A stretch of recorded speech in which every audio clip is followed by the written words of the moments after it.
Assalamualaikum warahmatullahi wabarakatuh, teman-teman dimanapun Anda berada. Hari ini berjumpa kembali bersama saya dari Ruang Bicara. Hari ini kita akan berbincang dengan narasumber kita yang dimana sudah familiar dalam Ruang Bicara, menjadi narasumber tetap kami ketika kami ingin berbincang menyoal soal masalah keuangan negara ataupun menyoal soal masalah kebijakan publik dalam negara. Nah, beliau tidak hanya merupakan narasumber kami, teman-teman semua, tetapi juga merupakan guru saya. Nah, tulisan-tulisannya banyak saya baca, teman-teman semua. So, dalam kesempatan ini, kita akan berbincang kembali bersama beliau, teman-teman semua. Siapakah beliau? Prof. Antoni Budiawan. Selamat pagi, Pak Prof. Selamat pagi. Sehat, Pak Prof, ya? Iya. Ini kesempatan yang luar biasa bagi saya, Pak Prof. This is golden time buat saya. Nah, karena kita sering menjadwalkan untuk berjumpa dengan Pak Prof. Namun karena Pak Prof dengan kesibukannya, sehingga kemudian kita jarang, kita cancel terus. Akhirnya kita memutuskan untuk melakukan pertemuan ini via Zoom meeting. Baik Pak Prof, ini menyoal soal masalah pamflet jadwal yang sudah kita jadwalkan, soal masalah tema yang sudah kita agendakan, kurang lebih dalam kesempatan hari ini kita akan berbincang Pak Prof. Ini menyoal satu aksi yang dalam bahasa saya Pak Prof, saya bilang ini adalah merupakan demokrasi. Jadi aksi-aksi yang dilakukan kemarin di depan Dewan Perwakilan Rakyat, kantor Dewan Perwakilan Rakyat oleh sekelompok orang yang mengatasnamakan pemerintahan desa Pak Prof.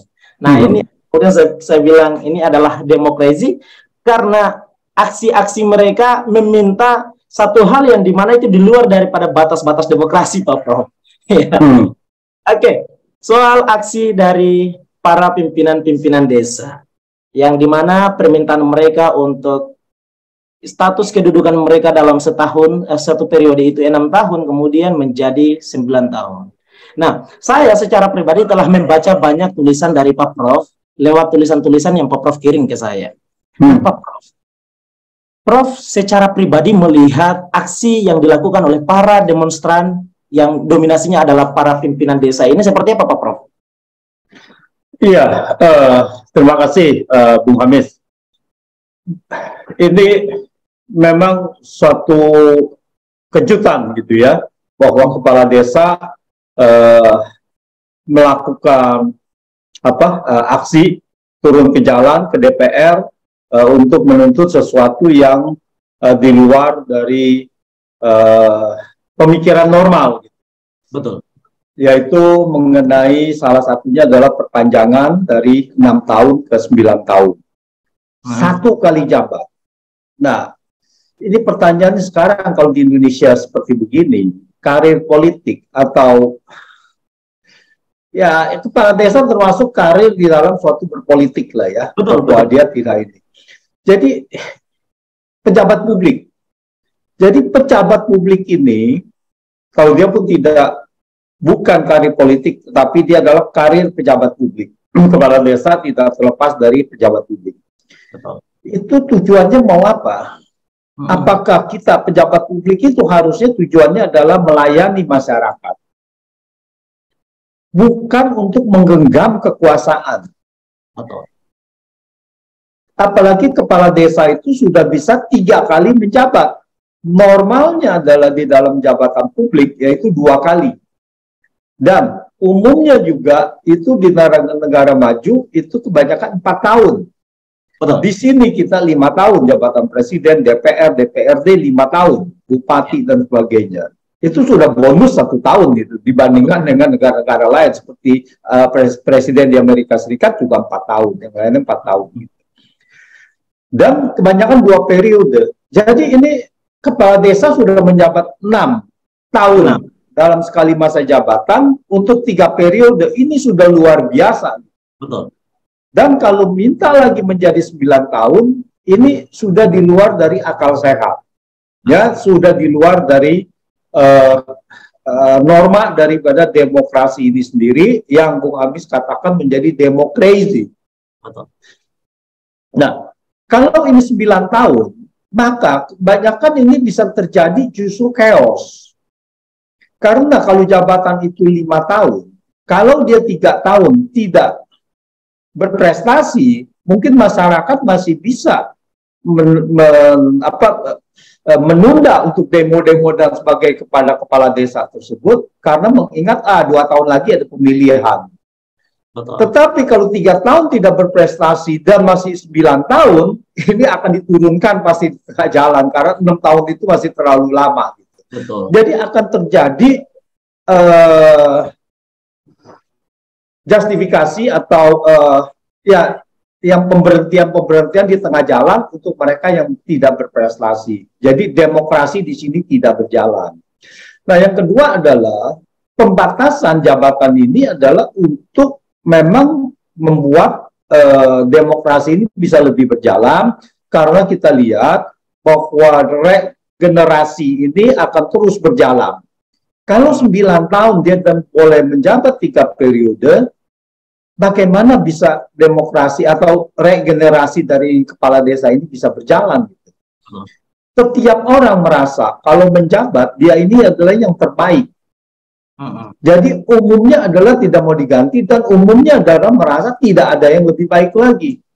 Ya, seperti juga kalau kita lihat jabatan presiden saat ini, seolah-olah tidak ada di 270 juta orang ini, masyarakat penduduk Indonesia, yang bisa lebih baik dari Jokowi. Pendukung-pendukungnya minta untuk tetap mengatakan perpanjangan atau 3 periode dan sebagainya, yang melanggar semuanya prinsip-prinsip demokrasi dan melanggar konstitusi.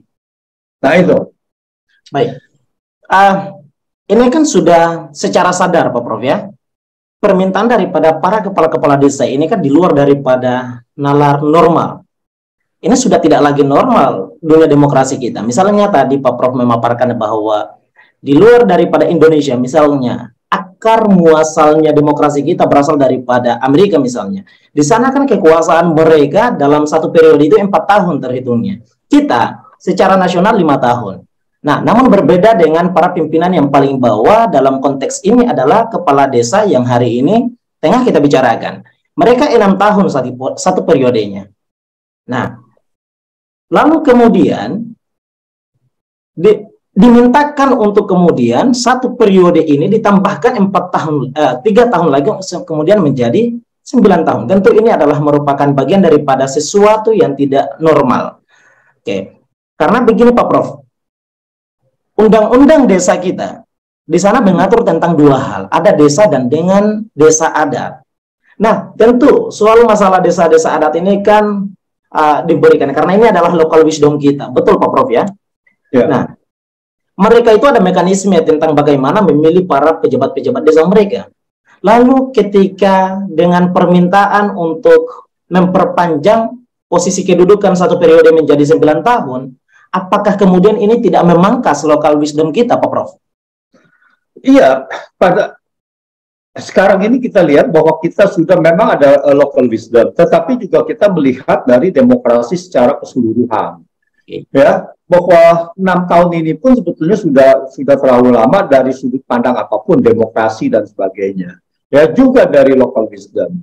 Bahwa sekarang, bahwa ya itu masyarakat adat itu satu hal yang mempunyai suatu treatment sendiri.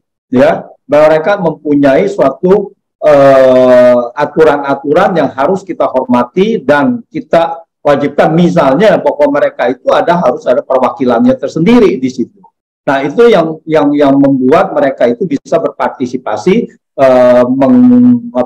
memprotek, mereka punya kepentingan gitu. Apapun itu, mau 6 tahun, mau 5 tahun, atau mau berapapun begitu. Tetapi di dalam konteks yang 6 tahun menjadi 9 tahun, ini sudah di luar nalar dan tidak boleh diadakan.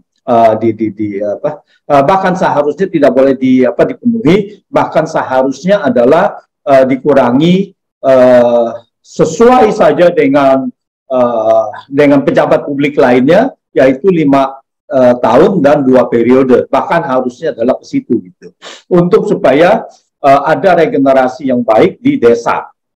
Nah, sekarang anehnya kan begini, bahwa ini kepala desa dan kemarin ini ada juga dari PPDI ya, perangkat desa Indonesia ya, yang itu juga turun ke jalan lalu meminta untuk dikabulkan tuntutan-tuntutannya. Tetapi ternyata begini, kemarin saya ada podcast juga, ada seminar juga dengan pembicaranya adalah satu dari apa MPO ya, untuk desa, dari kepala desa, yaitu pertimbangan organisasi dari kepala desa, ya dari perangkat desa lah, dan juga dari siapa namanya, dari ABSI sendiri ketuanya. Dan Pak Asri Anas itu yang dari MPO desa atau apapun namanya itu, yaitu organisasi pertimbangan seperti MPO lah ya, dia Majelis Pertimbangan Organisasi untuk Desa, yang terdiri dari perangkat desa, ya, guru dan sebagainya, dan juga termasuk kepala desa. Nah, dia mengatakan bahwa sebetulnya tuntutan mereka itu tidak itu gitu, bukan hanya 6 tahun menjadi 9 tahun, bahwa itu ada yang menuntut iya, dan itu tidak lebih dari 15% menurut dia. Dan dari kepala ketua ABSI juga mengatakan begitu gitu. Ya boleh-boleh sajalah mereka itu, tapi itu hanya segelintir orang. Jadi organisasi ini adalah tidak menyuarakan itu. Yang menyuarakan adalah oknum-oknum yang menginginkan itu. Lalu bahasa mereka yang mungkin oknum-oknum yang diiming-imingi. Ya, lalu saya katakan bahwa ini berarti bisa saja disusupi. Ya, untuk menyuarakan bahwa ini 6 tahun menjadi 9 tahun, dan kalau ini dikabulkan, mungkin bahwa kepala desa yang tadi menyuarakan itu, yang mendapatkan itu, yang diiming-imingi, akan menyuarakan kalau gitu juga perpanjang masa jabatan presiden. Nah, ini yang kita khawatirkan gitu, karena 15% tadi atau segelintir orang tadi, suaranya itu lebih mendominasi bahwa ini perpanjangan 6 tahun sampai 9 tahun. Padahal yang mereka inginkan adalah bahwa peraturan-peraturan di desa itu, undang-undang desa itu tidak dijalankan sepenuhnya karena masih banyak intervensi dari pemerintah pusat. Nah, mereka tidak bisa, mereka meminta kepastian bahwa mereka mendapatkan benar-benar suatu otonomi di mana mereka bisa menjalankan tugas-tugas desanya itu sesuai dengan wewenang mereka gitu. Jangan diintervensi. Nah, mereka menginginkan kepastian seperti itu gitu. Tetapi yang kita dengar adalah ya ini 6 tahun ke 9 tahun yang segelintir orang itu gitu. Nah, saya juga mengatakan kalau begitu ini berarti ada penyusupan-penyusupan. Nah, sehingga seharusnya ABSI menyuarakan bahwa kita tidak menyuarakan hal-hal yang bertentangan dengan konstitusi, yaitu misalnya ingin meminta perpanjangan masa jabatan presiden yang menurut konstitusi sudah tidak bisa. Nah, sehingga pada saat itu kalau ada yang menyuarakan itu adalah oknum. Nah, itulah saya minta ABSI harusnya menyuarakan seperti itu gitu, untuk menetralisir pendapat-pendapat yang di masyarakat yang sangat negatif sekali kepada kepala desa ini. Dan yang kedua adalah saya lihat bahwa kekuatan desa ini ya, perangkat desa termasuk PPDI dan sebagainya, ini wah, kalau kita lihat nih masyarakat mahasiswa dan guru ini tidak ada apa-apanya nih kalau kita lihat dari demo mereka. Ya, mereka begitu sangat hebat dan bahkan bilang kalau tuntutannya tidak dikabulkan, maka mereka bisa ya dengan suatu ancaman-ancaman tertentu menghabiskan suara ya di parpol di desa, dan juga mereka akan turun lebih banyak lagi ya dengan perangkat desanya kalau tidak dikabulkan. Jadi saya lihat masyarakat dan guru ini sudah tidak apa-apanya, bukan tandingan mereka ini. Baik Pak Prof, mereka tidak lebih daripada 15%, betul Pak Prof ya. Tapi anehnya DPR ikut serta dalam menanggapi ini secara positif baik. Dan tadi secara konstitusi ini sudah tidak bisa. Tapi anehnya DPR seolah mengiyakan Pak Prof. undang-undang desa yang pada tahun ini tidak masuk prolegnas dan permintaan para kepala desa ini diiakan oleh para DPR, seolah undang-undang desa masuk pada prolegnas di tahun ini. Gimana Pak Prof, menurut Pak Prof?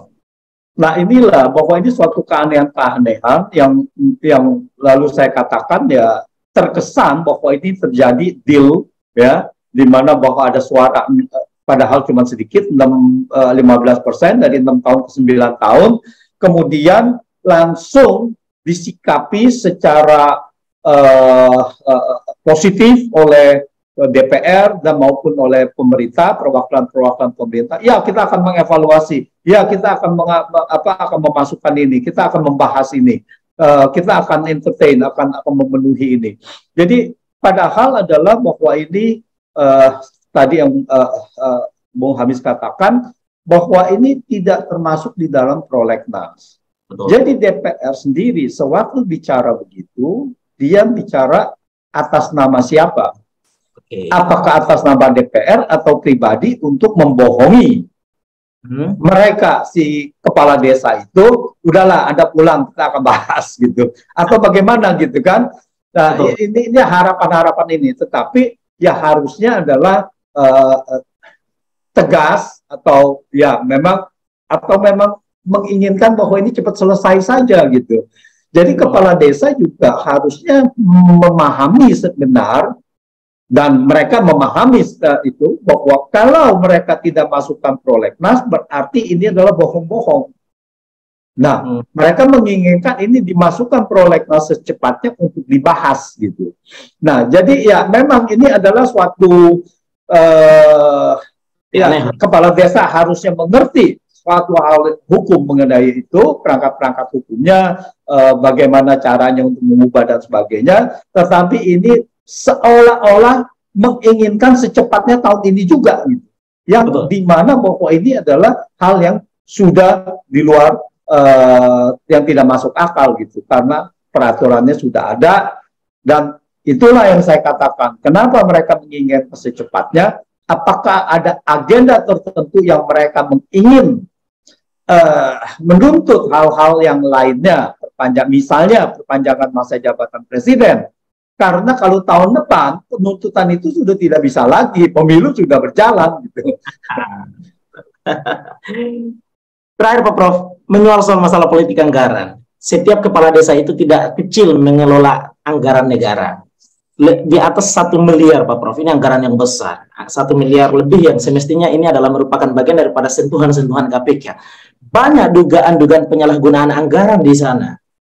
Pak Prof, apakah kemudian upaya permintaan untuk menambah 6 menjadi 9, apakah ini akan lebih membuka keran korupsi ataukah seperti apa Pak Prof?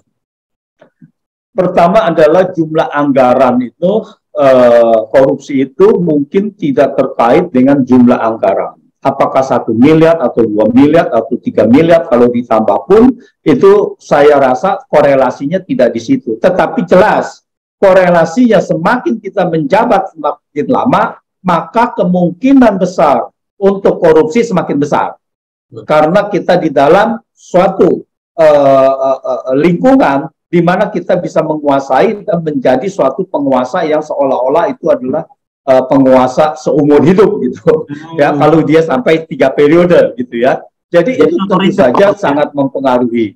Maka itu sebetulnya batasan-batasan masa jabatan adalah untuk menghindari hal-hal seperti itu juga gitu. Ya, jadi bahwa kemungkinan bahwa ini, kalau kita lihat begini, misalnya banyak sekali Bung Asri Anas kemarin itu adalah juga menceritakan statistik, dia bilang bahwa anggota DPRD yang tertangkap untuk korupsi ternyata lebih banyak dari kepala desa. Dan ya tentu saja satu desa dan anggota DPRD berapa banyak, tentu saja lebih banyak daripada kepala desa. Saya tidak tahu persentasenya lebih banyak yang mana gitu. Tetapi DPRD pun kalau dia hanya DPR juga ada, DPRD dan sebagainya gitu. Kalau dia menjabatkan 1 periode pun ya, kalau memang yang mereka harus dipaksakan dengan sistem di Indonesia yang berbiaya sangat mahal untuk duduk di dalam DPRD untuk menjadi DPR. dan dia harus mengembalikan ke uang. Dan kita tahu lingkungan di Indonesia ini saat ini adalah untuk lingkungan korupsi, kolusi dan sebagainya ini sangat besar sekali gitu. Jadi godaan-godaan seperti itu sangat besar sekali gitu. Jadi kalau kita lihat, bahkan kepala desa itu tidak mempunyai wewenang untuk yang lain-lainnya. Mereka tidak memberikan wewenang izin dan sebagainya ya, kecuali izin-izin tertentu yang kecil-kecil. Jadi izin tambang, lahan dan sebagainya mereka tidak memberikan gitu. Jadi korupsi itu satu adalah mengenai kalau kita mempunyai kekuasaan perizinan. Nah, untuk memberikan izin ini, lalu di sini adalah terjadi korupsi, ya, kolusi dan sebagainya. Gitu. Jadi kepala desa kalau hanya 1 miliar saja, yaitu ya seandainya ini sangat-sangat kecil sekali gitu. Mereka juga tidak bisa ini, mungkin tidak bisa bermain terlalu banyak. Mungkin juga anggaran itu juga sudah sangat mepet untuk di desa gitu. 1 miliar kelihatannya besar, tapi mungkin juga kalau melihat dari tata kita punya sosial masyarakat ini, mungkin juga tidak bisa berbuat terlalu banyak untuk memajukan atau kesejahteraan rakyat di desa itu. Betul, Pak Prof. Oke, baik, sekian Pak Prof ya. Kita ya, biar Pak Prof bisa melanjutkan aktivitas selanjutnya. Nanti kita bakal berjumpa lagi pada sesi berikutnya, Pak Prof. Terima kasih, Pak. Ya, saya yang 10.30-nya saya tidak lihat. Kalau saya tahu, saya akan mundurin janji saya ke 11.30 gitu. Oh gitu. Ya, karena saya ingatnya jam 10 saja gitu. Makanya saya pikir cukup gitu. Ya, oke, lain kali kita sambung. Baik, Pak Prof. Terima kasih banyak, Pak Prof. Ya, sukses selalu. Siap. Terima kasih banyak. Baik, terima kasih banyak teman-teman semua. Anda menyaksikan perbincangan saya dengan Prof. Antoni Budiawan. Semoga dengan perbincangan kami ini, teman-teman semua bisa mendapatkan apa yang menjadi pokok utama dalam persoalan ini. Kita lihat dan kita ketahui bersama bahwa sebetulnya misalnya tadi disampaikan oleh Prof. Antoni bahwa di luar dari Indonesia, negara Amerika misalnya, 4 tahun satu periodenya. Kita secara nasional sudah 5 tahun dan sudah melebihi setahun dari Amerika. Nah, pejabat desa kita itu berkuasa selama 6 tahun. Tentu ini sudah melebihi 2 tahun dan itu sudah lebih daripada cukup. Namun pada hari ini, para sekelompok orang yang tidak memenuhi 15% di antara para pejabat-pejabat desa ini meminta untuk perpanjangan masa kedudukan satu periode menjadi 9 tahun. Tentu ini di luar daripada hal kewajaran. Dan tentu ini sudah lebih daripada dan di luar daripada demokrasi kita, teman-teman semua. Olehnya, yang kita mintakan kepada pemerintah Indonesia adalah bukan tentang bagaimana memperpanjang atau mengiyakan mengiyakan permintaan daripada kepala desa ini untuk memperpanjang masa periode mereka menjadi 9 tahun. Melainkan yang kita harapkan adalah memperketat keamanan, pengawasan daripada pengelolaan anggaran yang dikelola oleh setiap pejabat-pejabat yang ada di Republik ini, termasuk pejabat desa, teman-teman semua. Karena kita tahu bersama bahwa pejabat desa tidak sedikit mengelola dana negara. Oleh sebabnya kita minta untuk pengawalan anggaran negara ini agar kemudian tidak terjadi penyalahgunaan yang dilakukan oleh setiap pejabat-pejabat desa, sehingga betul-betul anggaran yang dikucurkan untuk pembangunan desa betul-betul terrealisasi dengan baik, sehingga semua desa yang ada di Indonesia dapat dibangun, semuanya merasakan impact-nya, dan kesejahteraan yang kita cita-citakan secara nasional dapat tercapai untuk kebangkitan Indonesia. Terima kasih banyak teman-teman semua. Jangan lupa share, like, komen jika Anda punya pendapat yang berbeda. Jangan lupa pula centang loncengnya untuk selalu mendapatkan notifikasi-notifikasi terbaru dari kami. Teman-teman semua, subscribe. Thank you. Assalamualaikum warahmatullahi wabarakatuh.